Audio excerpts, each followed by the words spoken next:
ሰላም ለዳጣ እናቷ እንደሆነች ነግራታለች። እንግዲህ የቤቢ ሻወር እንዲሁም ደግሞ እርግዝናዋን በተመለከተ ፎቶ መነሳት ፈልጋለች። ሰላም አሁን ላይ የራሷን ትንሽ የቤተሰብ መመስረት ነው የፈለገችው። የራሷን ቤተሰብ ከመመስረቷ የተነሳ እንግዲህ ለሁለቶች ልጆች የሚሆን ማስታወሻ አንዳንድ ነገሮችን እያያዘችም ነበረ። ይሁን እንጂ ካሜራማን አድርጋ ወይም ደግሞ ፎቶ እንዲቀርጻቸው አድርጋ የቀጠረችው ናታንን ነበረ። እንግዲህ ሰላም ልጇ ከሆነች በኋላ ለዳጣ በጣም ያላት ፍቅርና ስሜት ጨምሯል። ዳጣ ራሱ ግራ ግብት እስከሚላት ድረስ ሰሞኑን ሰላም ምን ሆኗት ነው? በጣም እኮ እያስጨነቀች ነው። በተለይ ደግሞ ሆስፒታል ደርሳ ከመጣች በኋላ ምን ችግር ነው? ስለዚህ ይሄ ነገር እንዴት ሊከሰት ይችላል? እና ለምንድን ነው እንደዚህ የምታደርገኝ? እያለች እንግዲህ በጣም ግራ ግብት ብሏት ነው ያለችው። እንግዲህ የእውነት እናትና ልጅ እኮ ነው የምትመስሉ ብሎ ናታን በጀመረው ወሬ ሰላም ታዲያ እናትና ልጅ እኮን በማለት እንግዲህ እውነቱን አፈርጠዋለች። በእርግጥም ናታን የዳጣን እንግዲህ ትንሽ እንትኖችን ምስጢሮችን ስለሚያውቅ ከዛ ላይ ደግሞ ሰላም ስለ ዳጣ ያላት ጉጉት በጣም የጨመረ ነበረ። እንደገና ሌላኛው ምልክት እንግዲህ ዳጣ አሁን ላይ ተገንዝባለች እናቷ እንደሆነች ስታውቅ እንግዲህ ራሷን ለማመን ተቸግራ ነበረ። እኔ እናቴ ትሆናለች ብዬ የማስበውና የምጠብቀው ወይዘሮ ማርታን ነው እንጂ በጭራሽ አንቺን የቤት ሰራተኛማ እናቴ ነሽ ብዬ አንድም ቀን አስቤሽ አላውቅም። ይህማ ሊሆን አይችልም። እንዴት ነው እናት የምትሆኙ? በማለት እንግዲህ ዳጣ ለአለማመን እንግዲህ ጠላት ወደን ምሳሌ ነበር ሩጣ ሄደችው። ሰላምም እንግዲህ በእርግዝና ላይ ሆና ልጇን አግኝታ ሳትደሰት እንዴት ነው የኔ እናት አንቺ የምትሆኙ? በማለት ጥላት ስለሄደች ብቻ ዳጣ በጣም እንግዲህ ስታለቅስም ነበረ። ለነገሩ ይገባኛል፣ እኔ ልጅን ልጠብቃት አልቻልኩም። ከዚህም አንጻር ነው እንግዲህ ጥላኝ ሄደችው። አሁን እስከ ዛሬ ድረስ ዞር ብዬ ያልጠየኳትና ያልፈለግኳት እኮ ነኝ። ታዲያ አሁን እንዴት ነው እናቴ ብላ ቅፍ አድርጋ እንድትሰመኝማ መጠበቅ የለብኝም በማለት ሰላምም ቆጭ ብላ እንግዲህ ፎቶ ስትነሳ የነበረውን በእንባ ታጅባ ትገኛለች። ይሁን እንጂ ናታንም በሁለቶች መካከል ገብቶ ለማስታረቅ ቢሞክርም ጠቡ እየከረረ እንጂ እየቀነሰ እየመጣ አይደለም።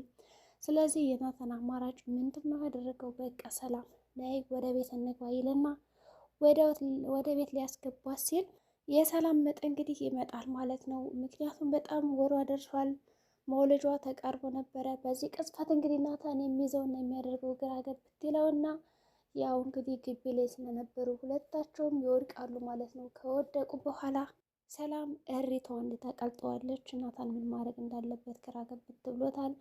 እትዬ ማሚ ጋሽ እያለ ቢጠራ የሚሰማው አጥቷል። እንግዲህ ሰላም አሁን ላይ ከበረንዳው ላይ ወድቃ ነው ያለችው።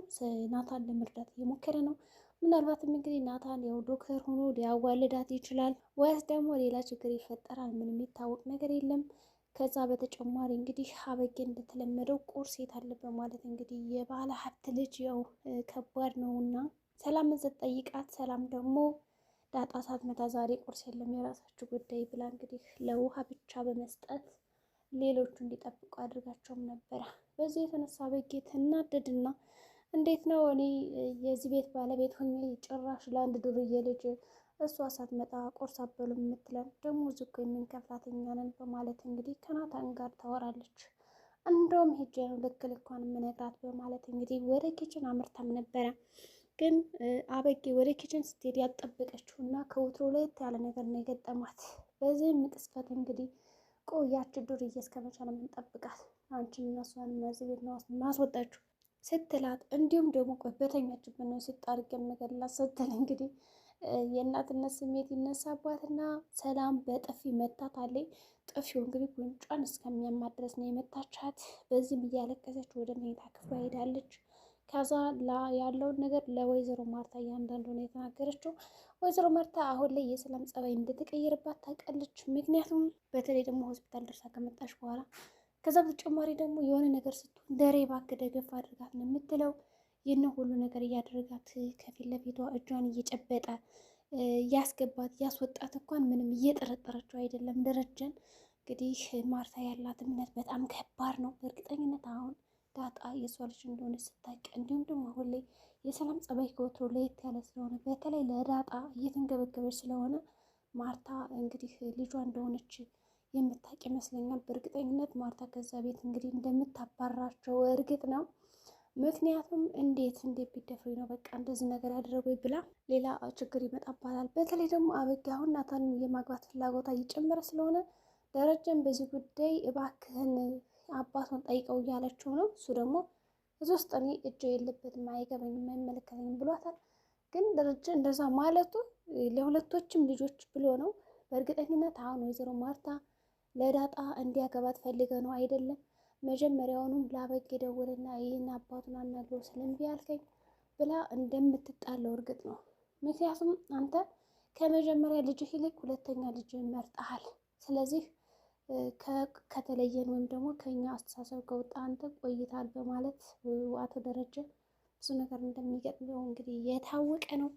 በሌላ በኩል እንግዲህ ደረጀም በጣም ፈርቶ ነበረ። ፊት ለፊት ትናገራለች ብሎ ሰላም ማለት ነው። ሁለቶችም እናትና ልጅ ሲገናኙ እንዲሁም ከማርታ ፊት ነበሩና በጣም ነው የተነገጠው።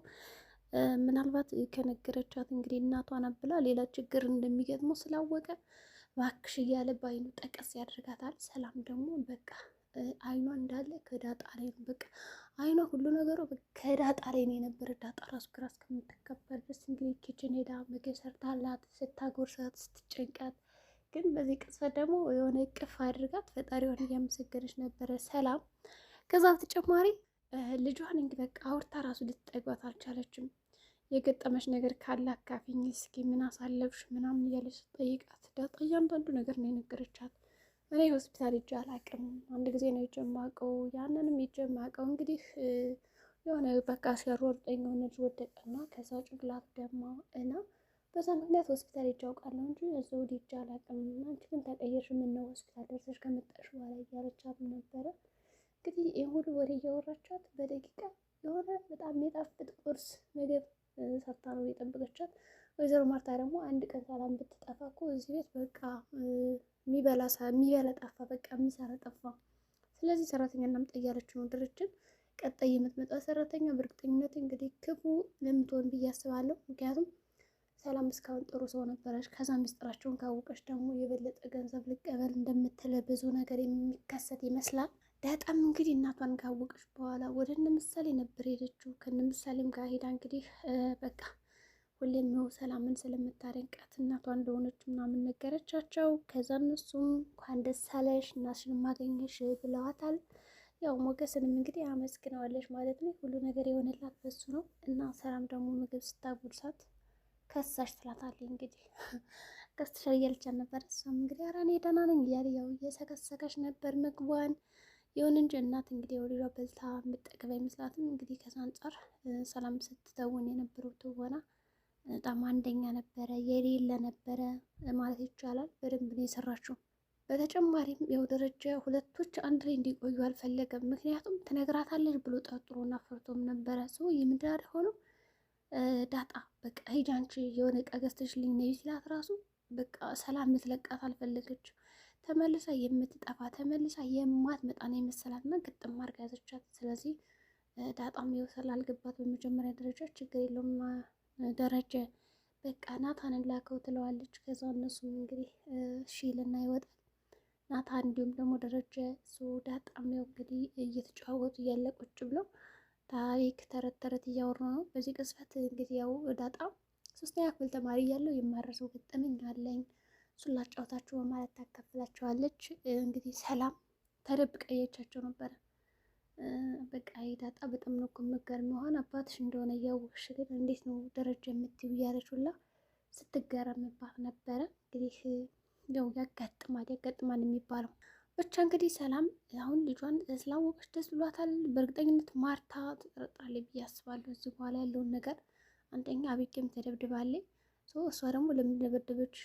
በጣም አስቸጋሪ ውሃ ናት። ከውሃ ላይ ራሱ ደብድባት አታውቅም። እንዴት ነው አንቺ የምትደበደበች ብላ ስትጠይቃት በቃ እናንተ እኮ አታምነኝም፣ ወይ እኔ ወይ ዳጣን ምረጡ እዚህ ቤት በቃ እወጣታለሁ እያለች ነው የምትጎርረው። እንግዲህ አቤጌ ወንድሽ ከአድርጊያት እያለቻት ነው። እናትም ብቻ ግን በጣም ነው የደበደበቻት ሰላም እንግዲህ ጉንጯ እስኪቃጠል ድረስ የተደበደበች ወይ ይገባታል። በቃ ከዚህ በፊት ራሱ ተደብድባ ቢሆን ኖሮ እንደዚህ ክፋት ሆንም ነበር። የክፋት ሰው የተንኮል ሰው አትሆንም ነበረ። ከዚህ በኋላ ትስተካከላለች ብዬ አስባለሁ። ስለ ዳጣም ክፉ ነገር አትናገርም።